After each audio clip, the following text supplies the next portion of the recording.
So hello everyone, very good morning to all of you again. Welcome to all of you. ये हमारा रहेगा chapter 4। ठीक है, और हम कवर कर रहे हैं हमारी कौन सी क्लास की एनसीईआरटी चल रही है? 10th क्लास की। ठीक है, उसका चैप्टर नंबर 4 रहने वाला है आज, और 2 और चैप्टर्स के बाद ये हमारा खत्म हो जाएगा। आज का थोड़ा इंपॉर्टेंट चैप्टर है क्योंकि एग्रीकल्चर के बारे में हम पढ़ेंगे। ठीक है, क्योंकि कितने टाइप्स के एग्रीकल्चर है, क्या क्या उनमें आता है, वगैरह वगैरह।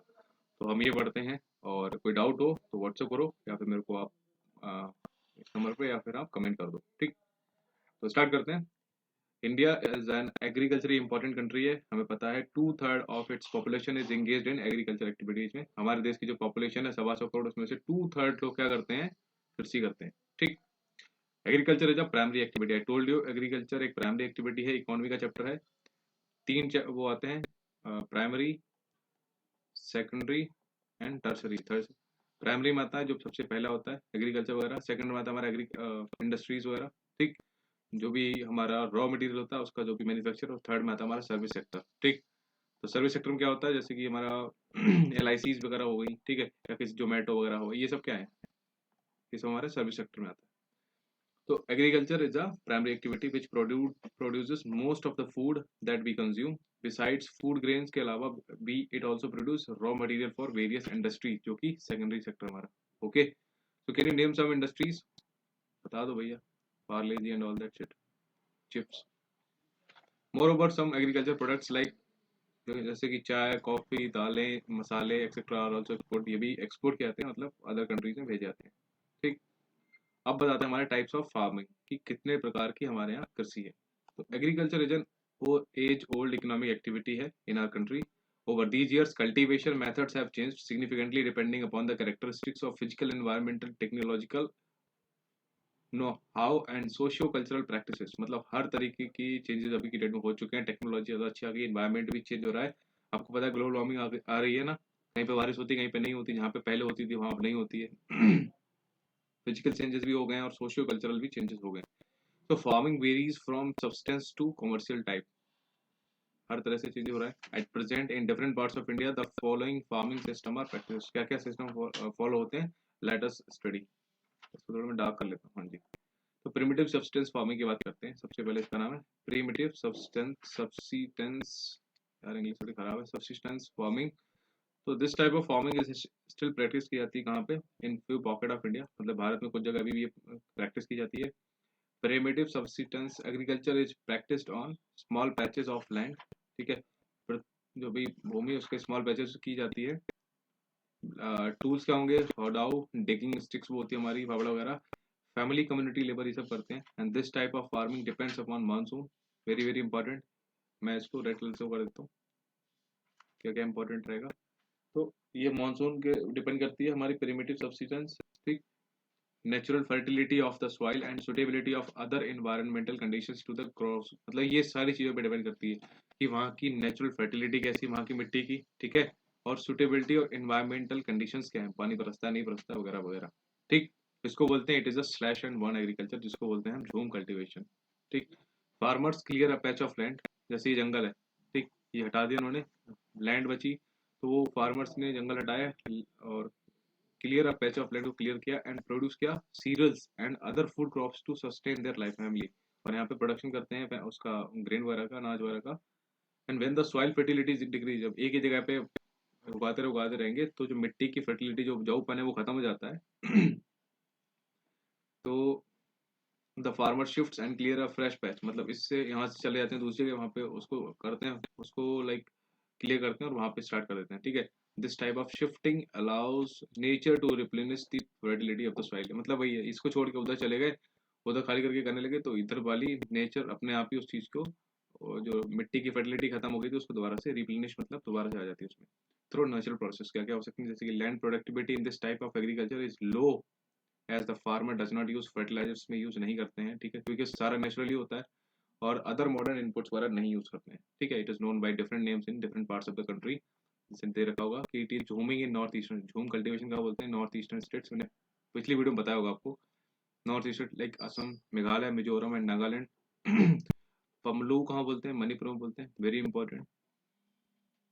पमलू भी साइड इज इन मणिपुर।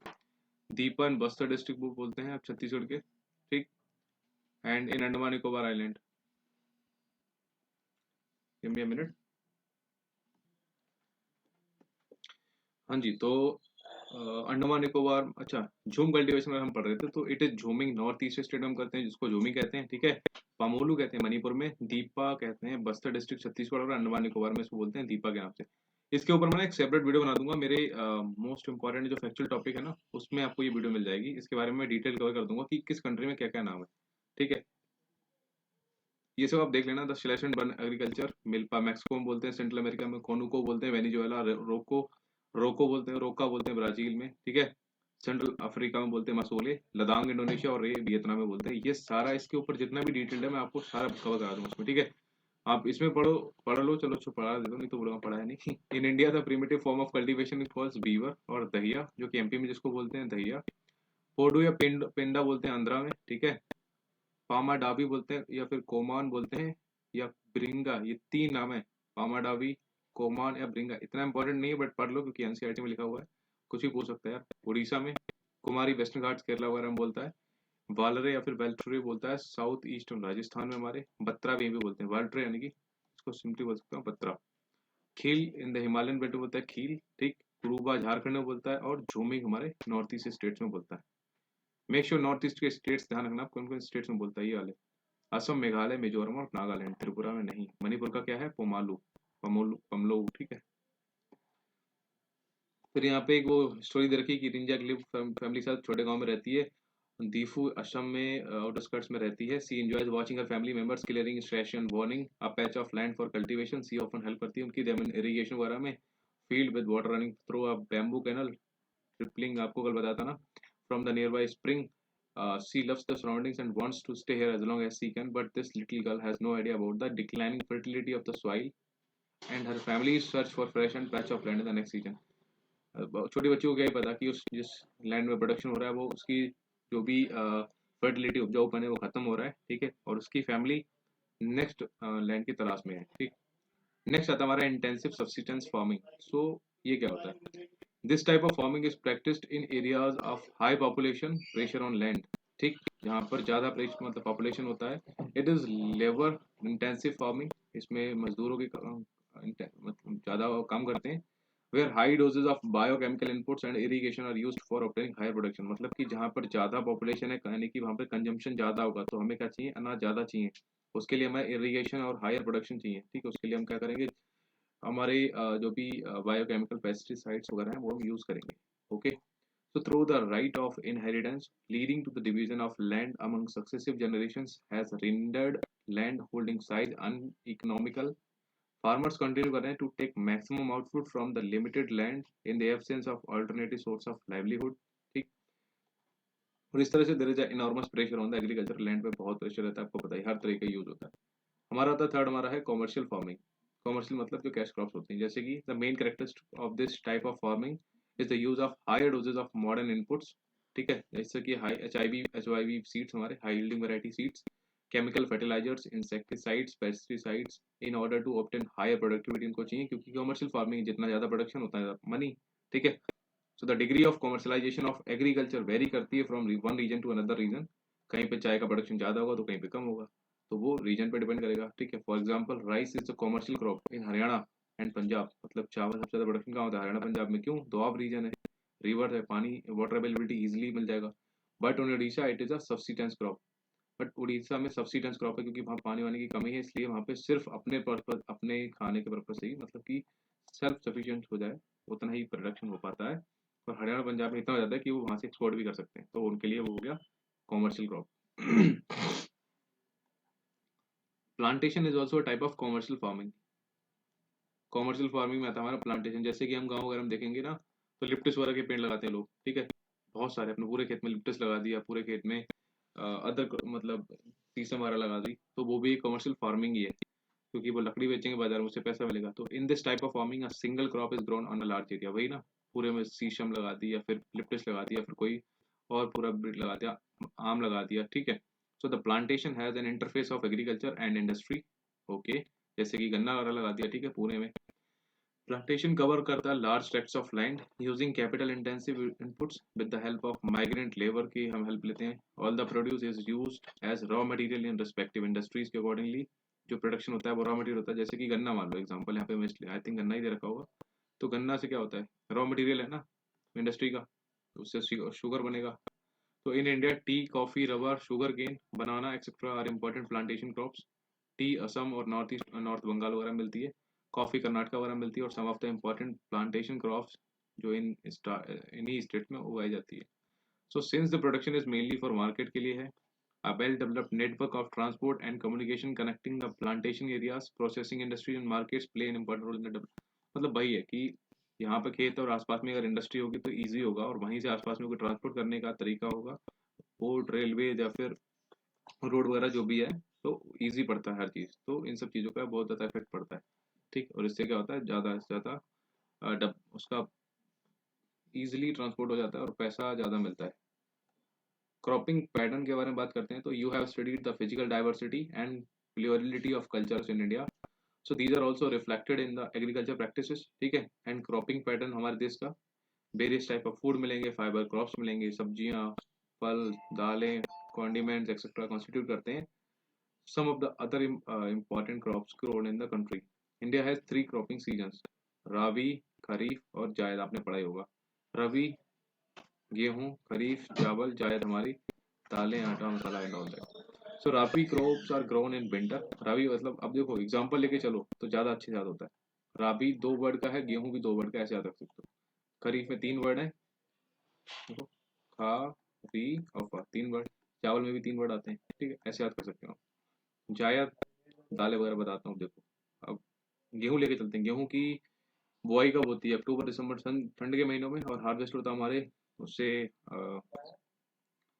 मार्च से पहले। ठीक है, अप्रैल टू जून के बीच में उसका हार्वेस्ट होता है ना, जब हम होली मनाते हैं। तो some of the important rabi crops of गेहूं है, जौ है, पीस है, चना है एंड सरसों है। ठीक है, दो these crops are grown in large parts of India, state from north and north western part such as Punjab, Haryana, Himachal, UP, Jammu, Uttarakhand etcetera.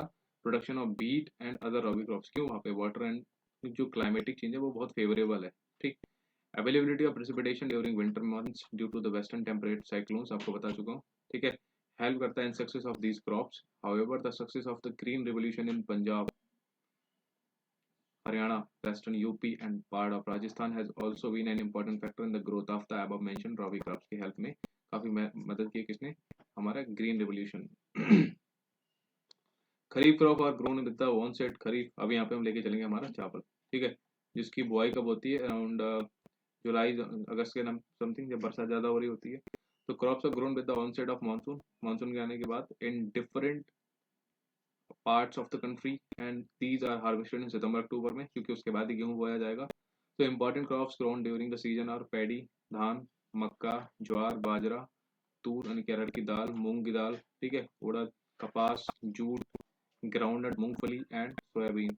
ये सारी हमारे किस्में हैं, पढ़ लेना क्योंकि क्वेश्चन पूछ लेगा नहीं वैसे कि which of the following are comes in the rabi और which of the following does not come in kharif है करके।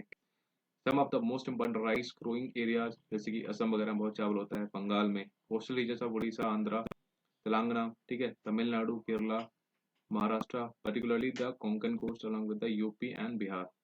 ठीक, recently dhan has also become an important crop of Punjab और हरियाणा की in state like Assam, west Bengal and Orissa. There are three crops of paddy and are grown in a year. सोचो, हमारे यहाँ तो like मैं आई एम फ्रॉम यूपी, सो वहाँ पर धान एक साल में एक बार ही होता है, बट बहुत सारे ऐसे स्टेट्स हैं जैसे कि असम हो गया, बंगाल हो गया, उड़ीसा, जहाँ पर एक साल में तीन तीन बार प्रोडक्शन, एक बार हुआ, कट गया, फिर हुआ, फिर हार्वेस्ट हो गया, फिर हुआ, फिर हार्वेस्ट हो गया, तो मतलब एक साल में 3 खेतियाँ हो जाती हैं उसकी। ठीक है, so three crops of paddy are grown in year, these are aus, aman and boro, very important. ये किसकी, ये PYQ है। ठीक है, और aman and boro are the agriculture farming for what, तो ये चावल की है। Okay, so in between the rabi and the kharif season there is a short season during the summer, गर्मियों के महीने में months known as जायद। ठीक है, तो some of the crops produced during जायद वो क्या क्या है, देखो ककड़ी, खीरा हम खाते हैं ना, वही सब है। वाटरमेलन, खरबूजा, तरबूजा, ककम्बर, ककड़ी, सब्जियां एंड फॉडर क्रॉप्स हैं यहाँ पे। Ganna takes almost a year to grow, गन्ना बहुत टाइम ले लेता है ग्रो करने, बट आजकल तो HY भी हमारे बीड्स वैरायटीज आ गए, पेस्टिसाइड्स आ गए, ठीक है, इंसेक्टिसाइड आ गए, तो इनसे क्या होता है एक साल में दो दो तीन तीन बार हो जाता है।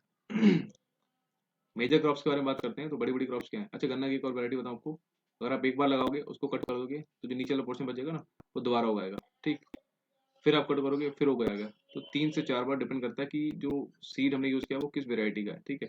तो 3 से 4 बार हम उसको कट कर सकते हैं विदाउट, एक बार सीड किया और 3 से 4 बार उसको हम हार्वेस्ट करते हैं, ठीक। तो द मेजर क्रॉप्स के बारे में बात करते हैं तो a variety of food and non food crops are grown in different parts of country depending upon the variations in soil, मिट्टी कैसी है, क्लाइमेट कैसा है, कल्टीवेशन प्रैक्टिसेस। जो मेजर क्रॉप्स होती हैं ग्रोन इन इंडिया, जो कि चावल है, गेहूं है, मिलेट्स है, दालें हैं, tea, coffee, sugar cane, oil seeds, cotton and jute.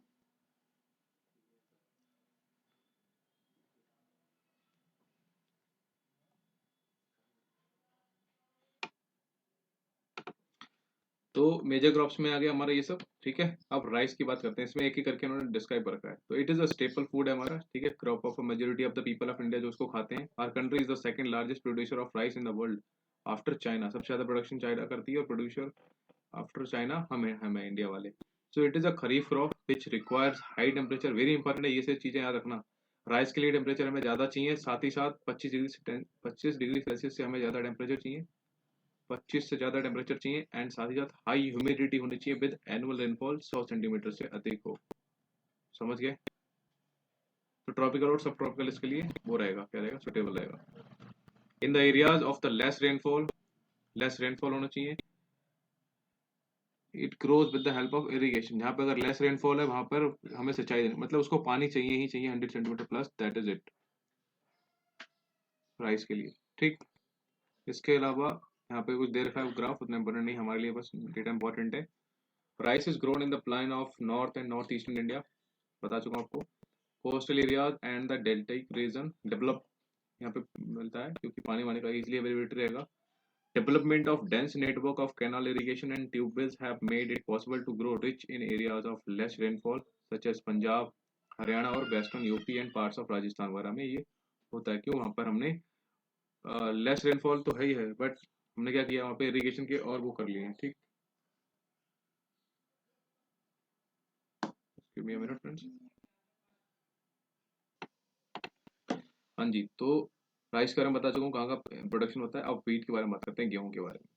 तो this is the second most important cereal crop है हमारी, ठीक है, क्योंकि व्हीट से प्रोडक्शन प्रोड्यूस होता है। It is the main food crop है in north and north western part of country, UP Bihar इन सब एरिया में हमारे ज्यादा खाया जाता है गेहूं। This rabi crop require a cool growing season है इसके लिए चाहिए, एंड अ ब्राइट सनशाइन चाहिए at the time of ripening. इसको हमें क्या क्या चाहिए, कूल ग्रोइंग सीजन मतलब कि सर्दी का मौसम, एंड ब्राइट सनशाइन है कि सर्दी में दिन में होता है सन अच्छा चमकता है, eight the time of ripening पकने के टाइम पे, क्योंकि तब तो सर्दियाँ खत्म हो जाती हैं और गर्मियाँ स्टार्ट हो जाती हैं। इसको 50 से 75 सेंटीमीटर का एनुअल रेनफॉल चाहिए, ठीक, evenly distributed over the growing season. There are two important wheat growing zones in the country, Ganga Sutlej plains हमारा जो है in the north west, and black soil region of the Deccan plateau जो कि महाराष्ट्र वगैरह में है, ठीक है। The major wheat producing states are Punjab, Haryana, UP, Madhya Pradesh and Bihar, Rajasthan, ये सब आपको पता ही है, बेसिक चीजें, ठीक। इसके अलावा मैं आपको बताऊं तो मिलेट्स, आप मक्के की बात करते हैं तो jowar, bajra and ragi are the important millets grown in India.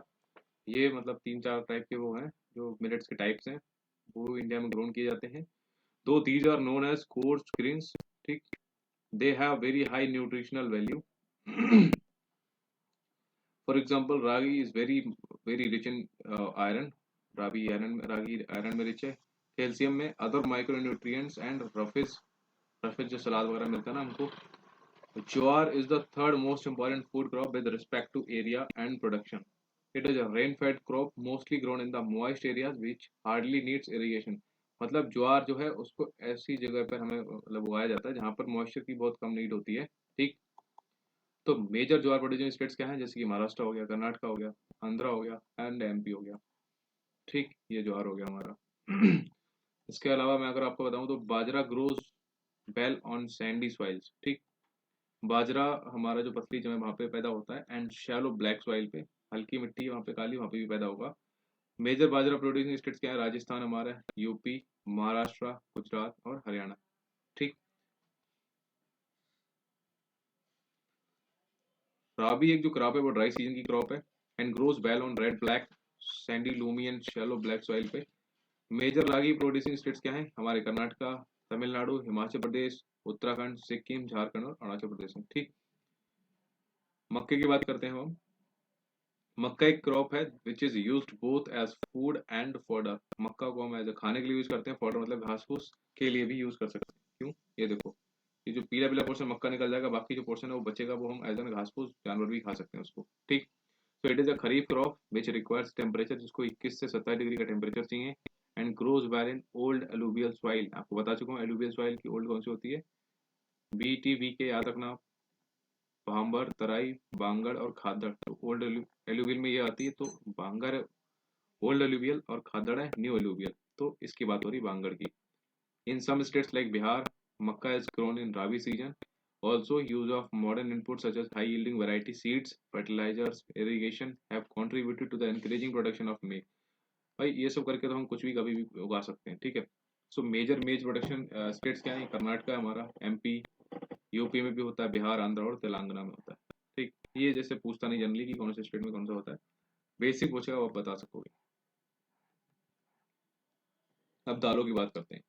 India is the largest producer as well as the consumer of pulses in the world. India world में सबसे ज्यादा कंज्यूम करता है दालों को और सबसे ज्यादा प्रोड्यूस भी करता है। तो these are the major source of protein in vegetarian diet. Non veg वाले तो भाई चिकन विकन खा के प्रोटीन ले लेते हैं, बट वेजिटेरियन वालों के लिए दालें बहुत इंपॉर्टेंट है, क्योंकि प्रोटीन उनको वहीं से मिलेगा। Major pulses that are grown in India क्या क्या है? तूर की दाल जिसको बोलते हैं अरहर, उड़द, मूंग, मसूर की दाल, पीस चना दाल एंड ग्राम चना, सॉरी पीस तो दूसरा है। Can you distinguish which of these pulses are grown in the kharif season and which are grown in the rabi season? Pulses को क्या चाहिए? नीड लेस मॉइस्चर चाहिए। ठीक, उनके लिए पानी कम ही होगा चलेगा, and survive even in dry conditions में। आपने अरहर वगैरह देखा होगा गाँव में, खेत अरहर वगैरह के, तो उसमें क्या होता है, वो जनरली मार्च के टाइम पे उगाए जाते हैं ना, तो वहाँ पे उस टाइम पे उतना मॉइस्चर नहीं होता है। ठीक है, ड्राई सीजन ही चल रही होती है। Being igneous crops, all these crops except arhar help in restoring soil fertility by fixing nitrogen from the earth here।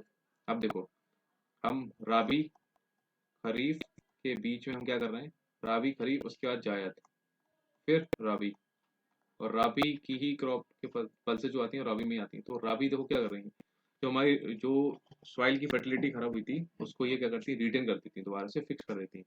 ठीक, एक्सेप्ट अरहर। अरहर एक ऐसी दाल है जो नहीं करती है, बाकी नाइट्रोजन फिक्सेशन और फर्टिलिटी मिट्टी की रिस्टोर कर देती है। तो वेरी इंपॉर्टेंट है कि which of the following pulse does not help in restoring और fixing nitrogen in the soil. तो वेरी इंपॉर्टेंट, उसमें आएगा ऑप्शन आपका अरहर। ये क्वेश्चन अभी तक नहीं आया, मेरे ख्याल से आ सकता है, इंपॉर्टेंट है। So therefore these are mostly grown in rotation with other crops. Major pulse producing states क्या है इंडिया में? MP है, राजस्थान है, Maharashtra, UP and Karnataka. Okay, अब food crops other than grains इनकी बात करते हैं। तो सबसे पहले आता है हमारा अनाज के अलावा फूड क्रॉप्स क्या है हमारा? Sugarcane. It is a tropical as well as a subtropical crop, मैंने आपको बताया था ना। It grows well in hot and humid climate with temperature 21 से 27 डिग्री का टेम्परेचर चाहिए, और एक एनुअल रेनफॉल बिटवीन 75 सेंटीमीटर चाहिए and 100 centimetre. Okay, irrigation required है in the region of low rainfall, जहाँ पे पानी कम है वहाँ पे इरिगेशन चाहिए। It can be grown on a variety of soils and needs manual labour from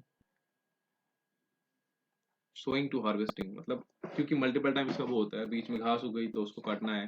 ठीक, ध्यान रखना पड़ता है, पेस्टिसाइड छिड़कने पड़ते हैं सब कुछ, तो हमको लेबर चाहिए। ठीक, India is the second largest producer of sugar cane. Second largest, सबसे नंबर 1 पे शुगर केन को प्रोड्यूस करता है Brazil. Okay,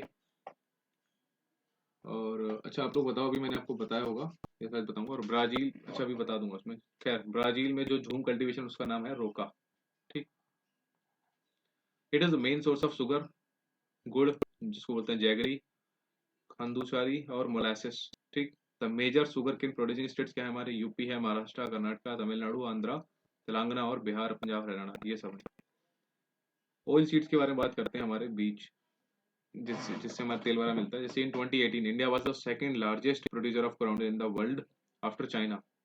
in rapeseed production India was third largest producer in the world after Canada and China in 2018। After 2018 हम third number पे आ गए, सबसे पहले Canada, China and then India. Different oil seeds are grown covering approximately 12% of total crop area of country. Country के जितना भी cropping area उसमें से 12% पे हम ऑयल सीड्स उगाते हैं। Men oil seeds produced in India और जो कि ग्राउंडनट हमारे मूंगफली है, मस्टर्ड सरसों, कोकोनट, सीसम, सोयाबीन, कैस्टर सीड्स है, कॉटन सीड्स है हमारा, ठीक है, लाइन सीड एंड सनफ्लावर हमारा सूरजमुखी का तेल, ठीक। Most of these are edible and used are as cooking medium, बहुत सारे को हम खाते हैं, जैसे कि सरसों हो गया, कोकोनट हो गया, ठीक है, सोयाबीन हो गया, और ये हमारा सनफ्लावर हो गया। However, some of these are also used as a raw material in the production of soap, साबुन बनाने के लिए काम करते हैं, cosmetics and ointments। Groundnut is a kharif crop है। हम सबसे पहले खरीफ के बारे में बात करते हैं इसमें ग्राउंडनट की। तो ग्राउंडनट एक खरीफ क्रॉप है and accounts for about half of the major oil seeds produce in the country. Gujarat was the largest producer of groundnut, followed by Rajasthan and Tamil Nadu in 2019 to 2020। Gujarat सबसे largest producer था, उसके बाद राजस्थान था और फिर तमिलनाडु था। Line seed and mustard जो हमारे सरसों हैं और राबी क्रॉप्स हैं। सीसम इज अ खरीफ क्रॉप है, ठीक, in north and rabi crop in south India. अच्छा, सीसम नॉर्थ में हमारी है खरीफ, बट राबी क्रॉप है हमारी साउथ इंडिया में, उसको बोलते हैं सीसम को rabi. Castor seed is grown both as rabi and kharif. Castor भी हमारी दोनों में आती है, राबी और खरीफ दोनों। अब बात करते हैं हमारी चाय। So tea cultivation is an example of plantation agriculture, very important. Tea कैसा है, प्लांटेशन है, ठीक है, शिफ्टिंग है, या फिर जो भी है उस टाइप से देख लेना आप। तो प्लांटेशन एग्रीकल्चर, क्योंकि इसमें प्लांट हम लगाते हैं सिर्फ, ठीक है। It is also an important beverage crop introduced in India, initiated by the Britishers ने लेके आए थे इसको। बेवरेज मतलब कि जो चाय पानी हम इस्तेमाल करते हैं। Today most of the tea plantations are owned by Indians, ठीक। The tea plant grows well in tropical and subtropical regions में होता है। Endowed with deep and fertile well drained rich soil. Fertile soil होनी चाहिए, well drained होनी चाहिए, rich in humus, पानी ज्यादा होना चाहिए, and organic matter. T bushes require warm and moist frost free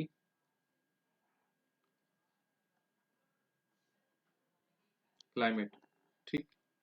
ये मेरे को नाना पड़ेगा क्यों लग रहा है। All through the year, frequently showers evenly distributed over the year ensure continuous growth of tender leaves। Tea is a labor intensive industry, ये require है abundant cheap and skilled labor। T के लिए हमें चाहिए abundant भरपूर, सस्ती और skilled labor चाहिए। T is processed within the tea garden to restore its freshness। Major tea producing states के हैं असम, दार्जिलिंग जो वेस्ट बंगाल में आता है, and Jalpaiguri district of west Bengal. Darjeeling Sikkim में आता है। Tamil Nadu, Kerala, apart from these, Himachal Pradesh, Uttarakhand, Meghalaya, Andhra, Tripura are also tea producing states in country के। In 2018 India was the second largest producer of the tea after China. Okay, China के बाद हम टी प्रोडक्शन में सेकंड नंबर पे थे। अब बात करते हैं हमारा coffee. Indian coffee is known as the world for its good quality. India की कॉफी सबसे ज्यादा अच्छी क्वालिटी की होती है। Arabica variety initially brought from Yemen, very important. Arabica हम यमन से लेके आए और ये पीआईक्यू है कि arabica robusta are type of what, तो कॉफी के हैं। So Arabica variety initially from the Yemen is produced in the country. This variety is in great demand all over the world. Initially, its cultivation was introduced on the Baba Budan Hills, Baba Budan की पहाड़ियाँ, and even today its Baba Budan की पहाड़ियाँ कर्नाटका में, and even today its cultivation is confined to the Nilgiri in Karnataka, Kerala, and Tamil Nadu. Okay, just give me a second.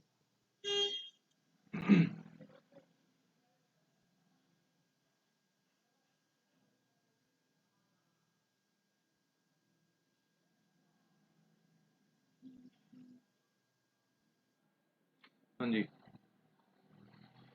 तो इसके अलावा ये तो हमारा हो गया।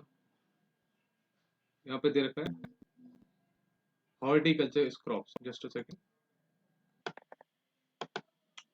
अब हम बात करते हैं हमारी हॉर्टिकल्चर पे, है ना।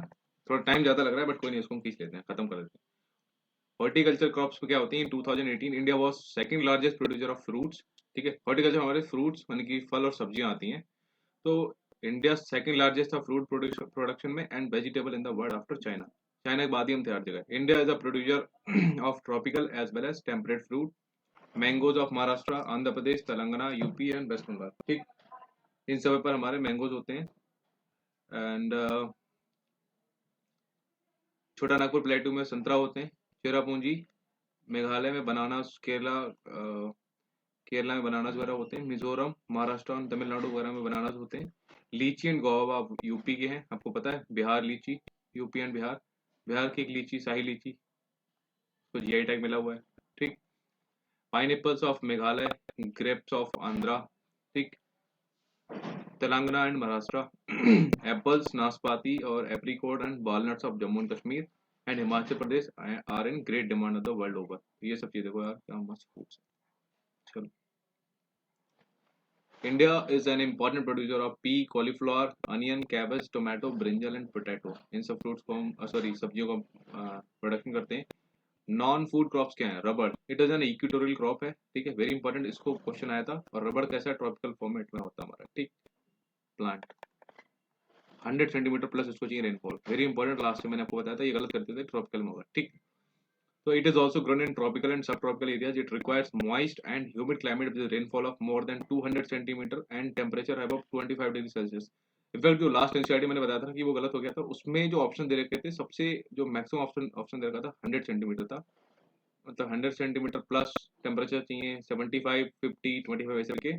तो मैंने 100 सेंटीमीटर प्लस किया था, बट यहाँ पे क्या चाहिए? With rainfall of more than 200 centimetre चाहिए। तो मुझे ये सबसे अप्रोप्रिएट यही लग रहा था, इसलिए मैंने इसको थ्रो किया था। Rubber is an important industrial raw material. It is mainly grown Kerala में होता है, Tamil Nadu, Karnataka, Andaman Nicobar island and Garo hills of Meghalaya में होता है। इधर ये खासी, गारो एंड जयंतिया, तो गारो में होता है हमारा। ठीक। फाइबर क्रॉप्स की बात करते हैं तो cotton, jute, hemp and natural silk क्या है? Are the four major fibre crops grown in India. The first three are derived from the crops grown in the soil.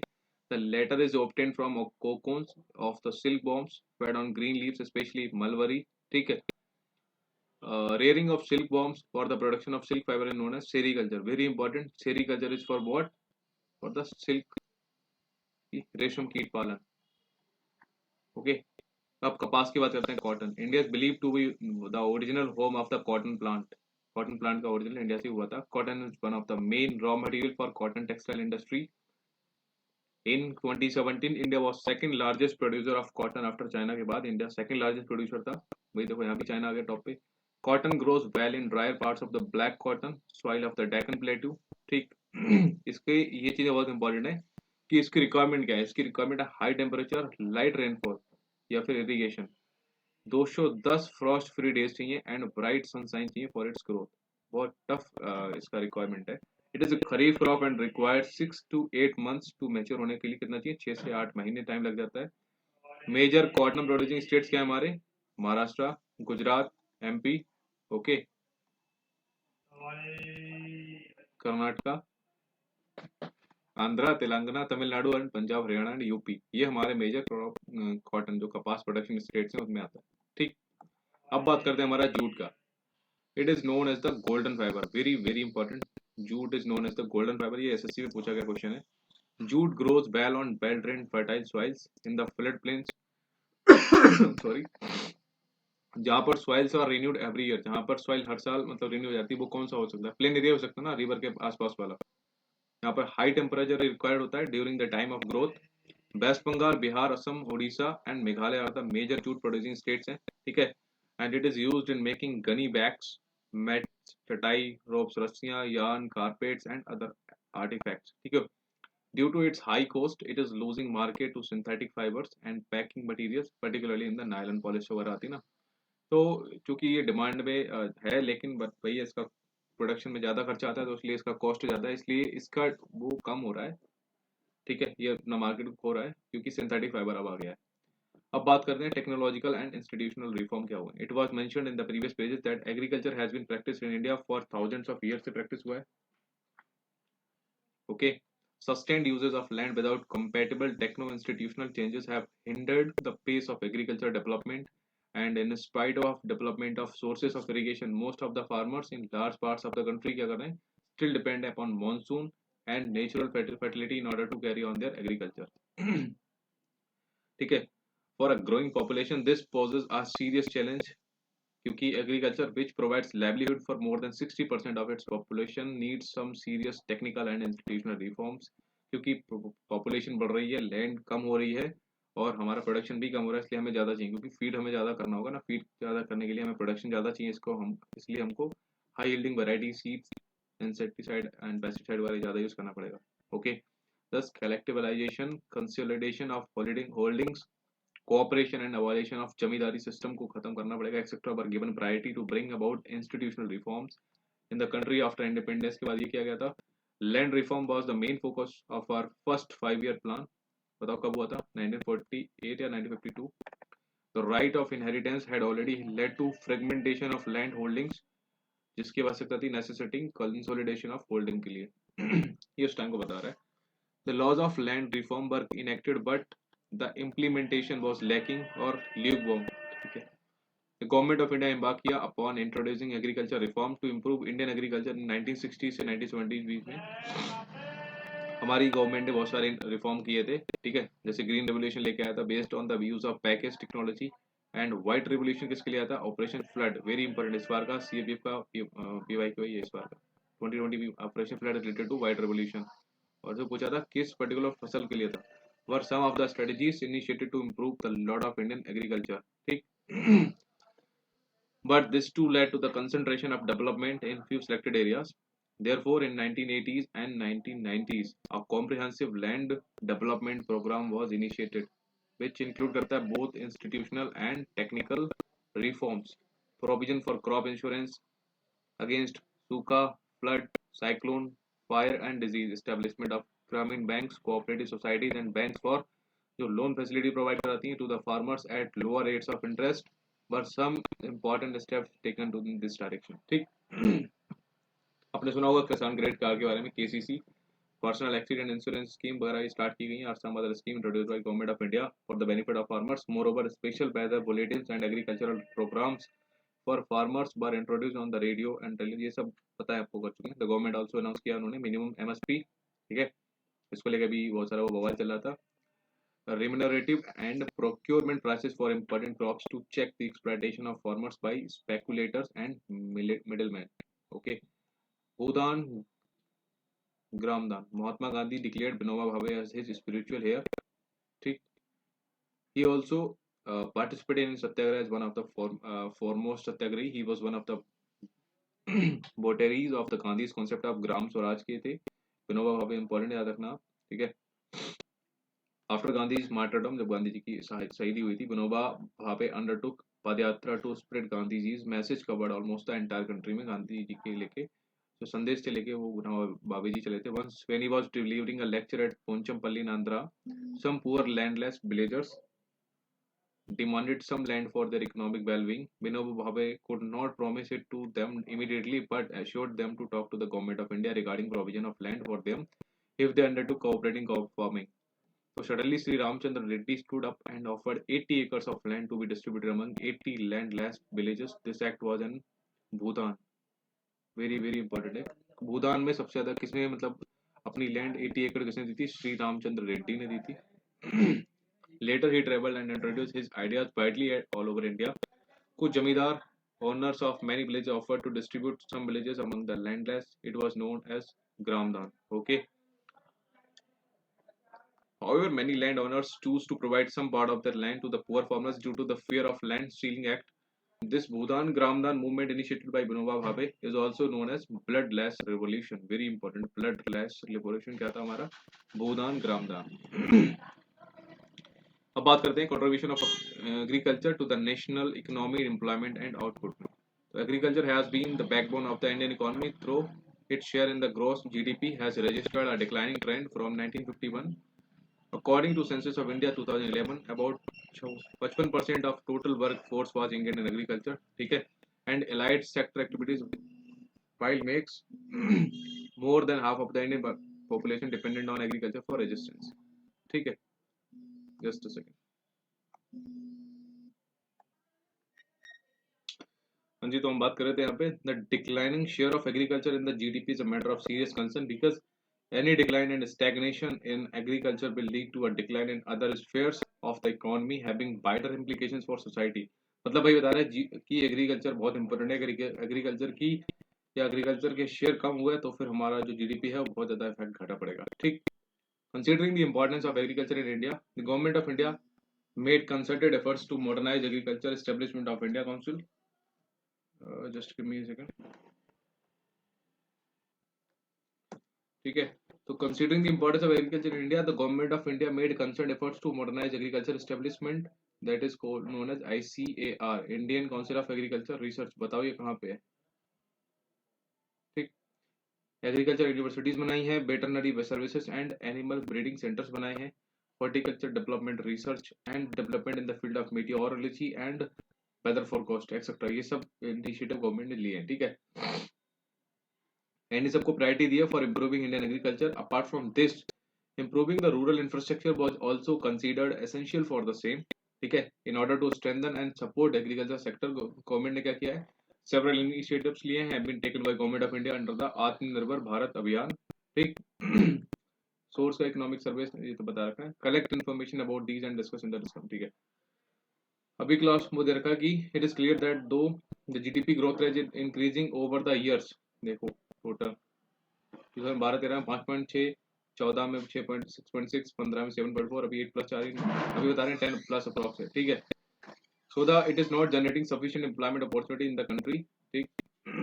The growth rate in agriculture has been decelerating, which is an alarming situation. Today, Indian farmers are facing a big challenge from international competition and a reduction in the public investment in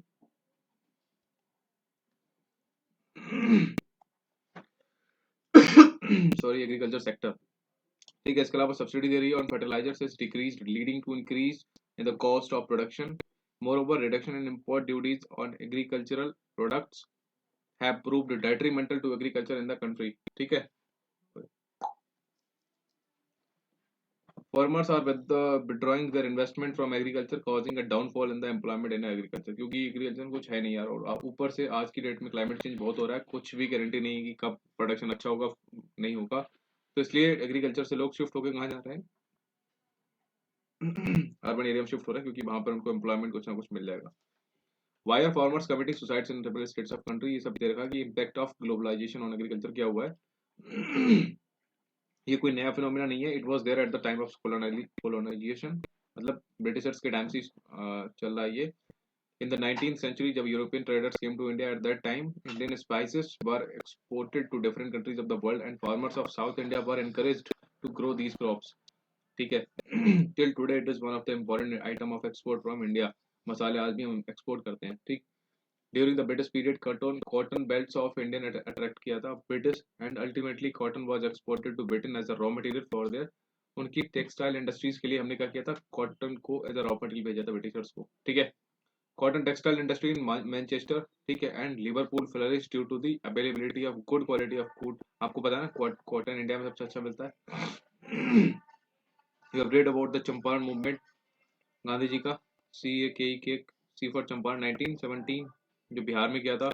this was started because farmers of that region were force to grow indigo, यानी कि नील, indigo kind of नील की खेती होती थी on the land, because it was necessary for the textile industry which were located in the Britain. ठीक। क्योंकि वहां पर फैक्ट्री के लिए हमें रॉ मटेरियल ब्रिटेन वालों को चाहिए था, और वो रॉ मटेरियल इंडिगो का ही प्रोडक्शन था, तो इंडिगो के लिए उन्होंने फोर्स किया था। ठीक है। अभी इंडिया में क्यों किया था? क्योंकि उसकी जो फार्मिंग होती थी बहुत टफ रहती है। ठीक है। मतलब कई बार तो विंटर्स के टाइम में उसको पानी के अंदर बहुत सारे सड़े गड़े पानी में से जाना पड़ता है, मतलब कुछ प्रोसेस का देख लेना आप, तो बहुत टफ था, इसलिए ब्रिटेन ने इंडियन वालों को बनाया था। They were enable to grow food grains to sustain their families under globalization, particularly after 1990। क्या हुआ? The farmers in India have been exposed to new challenge, उनको नया है। Despite being an important producer of rice, हमारे पास है, cotton है, रबड़ है, टी है, कॉफी है, जूट, स्पाइसेस, सब कुछ है। हमारे सारे agriculture products are not able to compete with the developed country. क्यों? क्यों नहीं है? देखो अभी इसमें दे रखा होगा। Today, Indian agriculture finds itself at the crossroads. To make agriculture successful and profitable, proper thrust should be given to the improvement of the condition of marginal and small farmers को। और जो हरित क्रांति आई थी उसने प्रॉमिस किया था much, but today it is under controversies के है। ठीक है। अच्छा, वो पैराग्राफ यहाँ पे खत्म हो रहा था कि डेवलप्ड कंट्रीज से हम कंपेयर क्यों नहीं कर पा रहे? Because of the highly subsidised agriculture in दोस्त, वहाँ पे सब्सिडी बहुत ज़्यादा है, यहाँ पे नहीं है। ठीक है। बाकी यहाँ से शुरू करते हैं। It is being leased that it has caused land degradation due to over use of chemicals, क्योंकि हम ज़्यादा केमिकल और पेस्टिसाइड यूज करेंगे तो लैंड की जो फर्टिलिटी है वो खत्म हो जाएगी, उससे डिग्रेड हो जाएगी। ठीक है। ड्राइंग एक्यूफायर्स, जो हमारे नेचुरल एक्यूफायर्स हैं, जो जमीन के नीचे पानी है वो खत्म हो रहा है, and vanishing biodiversity. The keyword today is gene revolution which include genetic engineering. ठीक है, जीन रिवोल्यूशन में जेनेटिक इंजीनियरिंग का भी कॉन्सेप्ट आ रहा है। ठीक है, genetic engineering is a recognized as a powerful supplement in inventing new hybrid varieties of seeds. Okay, can you name any gene modified seed as you think? In fact, organic farming is much in vogue today because it is practiced without factory made chemicals such as fertilizers and pesticides. बताओ organic, पहला organic state of India कौन सा है? North east state है वो। Hence it does not affect environment in a negative manner। मतलब organic जो farming है वो एनवायरनमेंट को इफेक्ट नहीं करती है, बट प्रोडक्शन उससे कम होता है। ठीक है, a few economists think that Indian farmers have a bleak future if they continue growing food grains on the holdings that grow smaller। छोटे किसानों के लिए प्रॉब्लम बता रहा है। And smaller as the population बढ़ रही है, इंडियाज रूरल पॉपुलेशन इज, मतलब इतना 2011 का जो सेंसस था उसके अकॉर्डिंग बता रहा है 833 मिलियन है, which depend upon 250 million approximate hectare of agricultural land, an average of less than half a hectare per person। Indian farmers should diversify their cropping pattern from cereals to high value crops।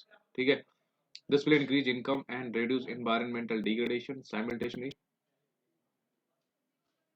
because fruits, medicinal herbs, flowers, vegetables, biodiesel crops like jodropha and jojoba है need much less irrigation than rich or sugar cane, rice और sugar cane. मतलब भाई ये हमें वो चीज़ों को ज़्यादा प्रेफरेंस देनी होगी जो चीज़ों की रिक्वायरमेंट कम है बट प्रोडक्शन ज़्यादा है। ठीक है, India's diverse climate can be harness to grow a wide range of high value crops.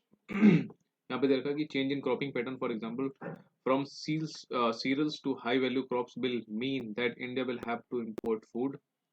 मतलब इंडिया इंपोर्ट फूड को इंपोर्ट करेगा। During 1960s this would have been seen as a disaster, एक disaster था। ठीक है, but if India imports cereals while exporting high value commodities, it will be following successful economies like Italy, Israel, and Chile, because these countries exports from products, fruits, olives, specialty seeds, and wine। ठीक है, और import करते हैं serials को। Are we ready to take this risk? चलो खुद देखेंगे। ये लगा बीच one of the following describes the system of agriculture where a single crop is grown on a larger area. तो वो क्या है हमारा प्लांटेशन एग्रीकल्चर है। ठीक, which one of the following is a rabi crops, हमको बताया रबी, दो बर्ड गना, मिलेट्स, राइस तो नहीं है, कॉटन भी नहीं है, मिलेट्स और क्रॉप में चना ही होगा। विच मिलेट्स भी हो सकता है, आई थिंक मिलेट्स ही होगा, चना तो नहीं, चना जायद बात। विच one of the following is a leguminous crop, ये मैंने आपको पढ़ा, एक बार देख लेना। ठीक है, सीसम होगा। और बाकी ये चैप्टर हमारा खत्म होता है, इतना कुछ है नहीं इसमें। ठीक, और ये ज़्यादा लंबा खिंच गया है तो कोई नहीं, हमने इसमें एक बार में खत्म कर दिए सारे कॉन्सेप्ट जितने भी थे। ओके, एक बार आप पढ़ लेना और इससे नोट्स बना लेना। नोट्स जरूर बनाओ, अपने हाथों से बनाओ rather than depending on others notes. उससे कोई बेनिफिट नहीं है, self note is everything. Okay, अच्छे से बनाओ, अच्छे से पढ़ो, उसको रिवाइज करते रहना, कीप ऑन रिवाइजिंग एवरीथिंग। ठीक है, इससे बाहर question I am telling you नहीं जाने वाला है। जो जाएगा वो सबके लिए जाएगा, आपके लिए नहीं जाएगा। और इससे बाहर जो गया तो समझो आपके मजे हैं, इससे बाहर नहीं जाना। चलो एंजॉय हो रहा है, टेक केयर, बाय बाय, जय हिंद।